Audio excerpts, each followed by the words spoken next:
বাংলাদেশের গভর্নমেন্টকে আমি বিনীত অনুরোধ জানাবো, শ্রম মন্ত্রণালয়কে অনুরোধ জানাবো, এয়ারপোর্ট অথরিটিকে অনুরোধ জানাবো, আমার শ্রমজীবী ভাইদের সাথে ভালো আচরণ করুন। বিশেষ করে যতগুলো দূতাবাস আছে, আমার শ্রমজীবী ভাইদের যে কোনো কাজকে অগ্রাধিকার ভিত্তিতে আপনারা সার্ভিস দিন। এটা দিতেই হবে। তারা ভালো থাকলে ভালো থাকবে বাংলাদেশ। তাই শ্রমজীবী যারা আছেন মনক্ষুণ্ণ হবেন না, মন ছোট করবেন না। You are the superhero.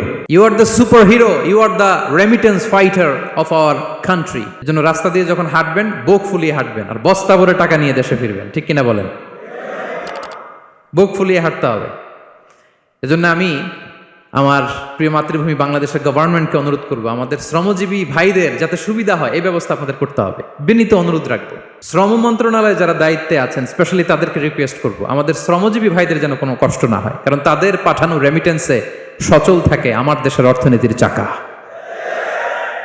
তারা ভালো থাকলে ভালো থাকবে বাংলাদেশ।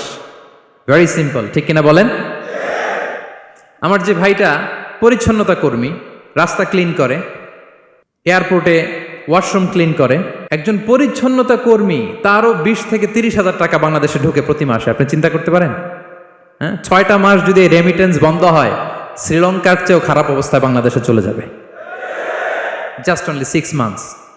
ভয়ঙ্কর অবস্থা হবে বাংলাদেশের। এটা আল্লাহর পক্ষ থেকে একটা স্পেশাল রাহমা, মার্সি এন্ড ব্লেসিংস, যে আমাদের রিজিকের তাগিদায় সারা বিশ্বে যে কাজ করতে হয়, আমরা কাজ করি আর দেশে টাকা পাঠাই, আর সচল থাকে আমার দেশের অর্থনীতির চাকা। আলহামদুলিল্লাহ পড়েন। সো বাংলাদেশের গভর্নমেন্টকে আমি বিনীত অনুরোধ জানাবো, শ্রম মন্ত্রণালয়কে অনুরোধ জানাবো, এয়ারপোর্ট অথরিটিকে অনুরোধ জানাবো, আমার শ্রমজীবী ভাইদের সাথে ভালো আচরণ করুন, তাদের সাথে কোঅপারেট করুন। বিশেষ করে যতগুলো দূতাবাস আছে সারা বিশ্বে, বাংলাদেশের যে মিশনগুলো, দূতাবাসগুলো, আমার শ্রমজীবী ভাইদের যে কোনো কাজকে অগ্রাধিকার ভিত্তিতে আপনারা সার্ভিস দিন। এটা দিতেই হবে। ঠিক কিনা বলেন? তারা ভালো থাকলে ভালো থাকবে বাংলাদেশ। তো এই জন্য শ্রমের কোনো বিকল্প নাই।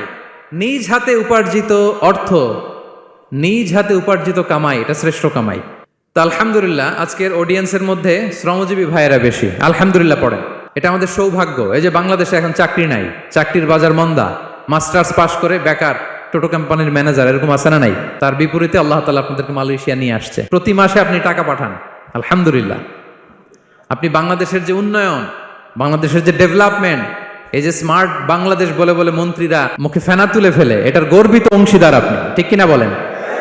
আপনি গর্বিত অংশীদার। You are the contributor, you are the real contributor. আপনার অবদানে বাংলাদেশ আজকে সচল, আলহামদুলিল্লাহ। সো মন ছোট করার কোনো সুযোগ নেই। Be a part of our vision. Do listen and share the